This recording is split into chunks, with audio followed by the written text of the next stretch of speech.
Hi guys, ಎಲ್ಲರೂ ಹೇಗಿದ್ದೀರಿ? I hope ನೀವೆಲ್ಲ ಚೆನ್ನಾಗಿದ್ದೀರಾ ಅಂತ ಅನ್ಕೊಂಡಿದ್ದೀನಿ. ನಾನು ಕೂಡ ಚೆನ್ನಾಗೇ ಇದ್ದೀನಿ. ಓಕೆ ಗೈಸ್, ಡೈರೆಕ್ಟ್ ಮ್ಯಾಟ್ರಿಗೆ ಬರೋದಾದ್ರೆ ಗೈಸ್, ನೀವೆಲ್ಲರೂ ಕೂಡ ಬಿಗ್ ಬಾಸ್ ಸೀಸನ್ 11ಗೋಸ್ಕರ ವೆಯ್ಟ್ ಮಾಡ್ತಾ ಇದ್ದೀರಾ ಅಂತ ಗೊತ್ತು.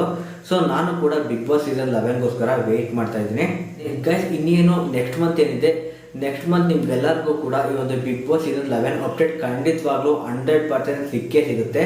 ಯಾವುದೇ ಕಾರಣಕ್ಕೂ ಕೂಡ ನೆಕ್ಸ್ಟ್ ಮಂತ್ ಮಿಸ್ ಆಗೋದೇ ಇಲ್ಲ ಅಂತ ನಾನು ಹೇಳ್ತೀನಿ. ನೆಕ್ಸ್ಟ್ ಮಂತ್ ಫಸ್ಟ್ ವೀಕ್ ಅಥವಾ ಸೆಕೆಂಡ್ ವೀಕಲ್ಲಂತೂ 100% ಈ ಒಂದು ಅಪ್ಡೇಟ್ ಬಂದೇ ಬರುತ್ತೆ. ಓಕೆ ಗೈಸ್, ತುಂಬ ಜನ ಒಂದು ಕ್ವಶನ್ನ ಕೇಳ್ತಾ ಇದ್ರಿ, ಬ್ರೋ ಈ ಒಂದು ಬಿಗ್ ಬಾಸ್ ಸೀಸನ್ 11 ಏನಿದೆ, ಆ ಒಂದು ಬಿಗ್ ಬಾಸ್ ಸೀಸನ್ 11ಗೆ ತುಂಬ ಜನ ಕಂಟೆಸ್ಟೆಂಟ್ ಬರ್ತಾರೆ ಅಂತ ನೀವು ವಿಡಿಯೋ ಮಾಡಿದ್ದೀರಾ. ಅದ್ರ ಪ್ರಕಾರ ನನಗೊಂದು ಚಿಕ್ಕ ಡೌಟ್ ಇದೆ ಅಂತ ಒಬ್ರು ಕೇಳಿದ್ರಿ. ಆ ಒಂದು ಡೌಟ್ ಏನು ಅಂದರೆ, ಆ ಒಂದು ಡೌಟ್ ಏನು ನೀವು ಕೇಳಿದೆ ಅಂತ ಫಸ್ಟ್ ನಾನು ನಿಮಗೆ ಎಲ್ಲರಿಗೂ ಕೂಡ ತಿಳಿಸ್ಕೊಡ್ತೀನಿ.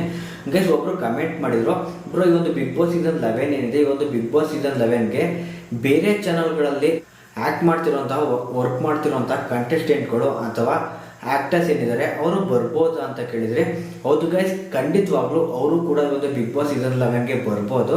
ಮತ್ತು ಅವರು ಈ ಒಂದು ಬಿಗ್ ಬಾಸ್ ಸೀಸನ್ 11ಗೆ ಬಂತು ಅಂದರೆ ಕೆಲವೊಂದು ರೂಲ್ಸ್ನ ಅವ್ರಿಗೆ ಹಾಕಿರ್ತಾರೆ. ಎಕ್ಸಾಂಪಲ್ ಹೇಳಬೇಕು ಅಂದರೆ, ಅವರು ಈ ಒಂದು ಬಿಗ್ ಬಾಸ್ ಸೀಸನ್ 11ಗೆ ಯಾವಾಗ ಸೆಲೆಕ್ಟ್ ಮಾಡ್ತಾರೆ ಅವಾಗ ಕೆಲವರು ರೂಲ್ಸ್ಗಳು ಹಾಕಿರ್ತಾರೆ.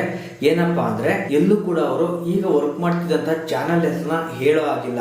ಎಕ್ಸಾಂಪಲ್ ಹೇಳಬೇಕು ಅಂದರೆ, ಈಗ ಜೀ ಕನ್ನಡದಲ್ಲಿ ಯಾರಾದರೂ ವರ್ಕ್ ಮಾಡ್ತಿದ್ರು ಅಂದರೆ ಅವರು ನಾನು ಜೀ ಕನ್ನಡದಲ್ಲಿ ವರ್ಕ್ ಮಾಡ್ತೀನಿ ಅಂತ ಎಲ್ಲೂ ಕೂಡ ಬಿಗ್ ಬಾಸ್ನಲ್ಲಿ ಅವರು ಹೇಳೋ ಆಗಿಲ್ಲ.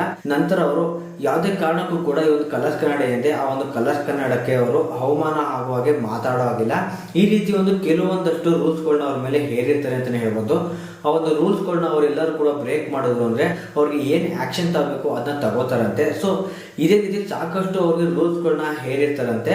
ಸೊ ಈ ರೀತಿಯಾಗಿ ಬೇರೆ ಒಂದು ಚಾನಲ್ಗಳಲ್ಲಿ ವರ್ಕ್ ಮಾಡ್ತಿರುವಂಥ ಕಂಟೆಸ್ಟೆಂಟ್ ಅಥವಾ ಆ್ಯಕ್ಟರ್ಸು ಕೂಡ ಬಿಗ್ ಬಾಸ್ ಸೀಸನ್ 11ಗೆ ಬರ್ಬೋದು.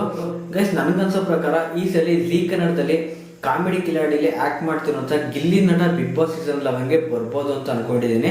ಯಾಕೆಂದರೆ ಜೀ ಕನ್ನಡದಲ್ಲಿ ಬರ್ತಿರುವಂಥ ಕಾಮಿಡಿ ಕಿಲಾಡಿ ಏನಿದೆ ಅದರಲ್ಲಿ ಈ ಒಂದು ಗಿಲ್ಲಿ ನಟ ತುಂಬಾ ಚೆನ್ನಾಗಿ ಆ್ಯಕ್ಟಿಂಗ್ ಮಾಡ್ತಾ ಇದ್ದಾರೆ. ಮತ್ತು ಅವರು ಹೇಳುವಂತಹ ಡೈಲಾಗ್ ಏನಿದೆ ಅವೆಲ್ಲ ಒಳ್ಳೆ ಪಂಚ್ ಆಗ್ತಾ ಇನ್ಸ್ಟಾದಲ್ಲಾಗಿರ್ಬೋದು, ಸೋಷಿಯಲ್ ಮೀಡಿಯಾದಲ್ಲಿ ಟ್ರೆಂಡ್ ಆಗ್ತಾ ಇದೆ. ಸೊ ಅದರಿಂದ ಗಿಲ್ಲಿ ನಟನು ಕೂಡ ಈ ಒಂದು ಬಿಗ್ ಬಾಸ್ ಸೀಸನ್ 11ಗೆ ಬರ್ಬೋದು ಅಂತ ನಾನು ಕೂಡ ಅನ್ಕೊಂಡಿದ್ದೀನಿ. ತುಂಬ ಜನ ಗಿಲ್ಲಿ ನಟನು ಕೂಡ ಬರ್ಬೋದು ಅಂತ ತುಂಬ ಜನ ಕಮೆಂಟ್ ಮಾಡಿದ್ದಾರೆ ನನ್ನ ಪ್ರೀವಿಯಸ್ ವಿಡಿಯೋಗೆ. ಸೊ ಹೌದು ಗೈಸ್, ಅವರು ಕೂಡ ಬಿಗ್ ಬಾಸ್ ಸೀಸನ್ 11ಗೆ ಬರ್ಬೋದು. ಅಷ್ಟೇ ಅಲ್ಲದೆ ತುಂಬ ಜನ ಯೂಟ್ಯೂಬರ್ ಬರ್ತಾರೆ ಅಂತ ಹೇಳ್ತಾ ಇದ್ದೀರಾ. ಇಲ್ಲ ಗೈಸ್, ಜಾಸ್ತಿ ಜನ ಯೂಟ್ಯೂಬರ್ ಬರೋಲ್ಲ. ಬಂದರೆ ಒಬ್ಬರು ಅಥವಾ ಇಬ್ಬರಿಗೆ ಯೂಟ್ಯೂಬಿಂದ ಚಾನ್ಸ್ ಕೊಡ್ಬೋದು. ಅಂದರೆ ಯೂಟ್ಯೂಬಿಂದ ಅಂತ ಪರ್ಟಿಕ್ಯುಲರ್ ಕೊಡಲ್ಲ. ಸೋಷಿಯಲ್ ಮೀಡಿಯಾ ಕಂಟೆಸ್ಟೆಂಟ್ ಅಂತ ಒಬ್ಬರನ್ನ ಯಾರನ್ನಾದ್ರೂ ಕೂಡ ಆಯ್ಕೆ ಮಾಡ್ಕೋತಾರೆ. ಯೂಟ್ಯೂಬ್ ಆಗಿರ್ಬೋದು, ಇನ್ಸ್ಟಾ ಆಗಿರ್ಬೋದು, ಯಾವುದೇ ಒಂದು ಸೋಷಿಯಲ್ ಮೀಡಿಯಾ ಏನಿದೆ ಎಲ್ಲರಿಂದ ಸೇರಿ ಒಬ್ಬರನ್ನ ಅವರು ಕರ್ಕೋತಾರೆ ಅಂತಲೇ ಹೇಳ್ಬೋದು. ಈ ರೀತಿಯಾಗಿ ಬಿಗ್ ಬಾಸ್ ಸೀಸನ್ 11 ಆದಷ್ಟು ಬೇಗ ಶುರು ಆಗುತ್ತೆ. ಗೈಸ್, ಯಾವಾಗ ಶುರು ಆಗುತ್ತೆ ಅಂತ ನನಗೆ ಒಂದು ಹಿಂಟ್ ಬಂದಿದೆ. ಒಂದು ನನಗೆ ಬಂದಿರುವಂಥ ಅಪ್ಡೇಟ್ ಸರಿ ಇದೆಯೋ ಇಲ್ವೋ ಅಂತ ನಾನು ನಿಮಗೆ ತಿಳಿಸಿ ನೆಕ್ಸ್ಟ್ ವಿಡಿಯೋದಲ್ಲಿ ಯಾವಾಗ ಅಪ್ಡೇಟ್ನ ಕೊಡ್ತಾರೆ ಅನ್ನೋದನ್ನ ನಾನು ನಿಮಗೆ ಖಂಡಿತವಾಗ್ಲೂ ನೆಕ್ಸ್ಟ್ ವಿಡಿಯೋದಲ್ಲಿ ತಿಳಿಸ್ಕೊಡ್ತೀನಿ ಗೈಸ್. ಓಕೆ ಫ್ರೆಂಡ್ಸ್, ಬಾಯ್.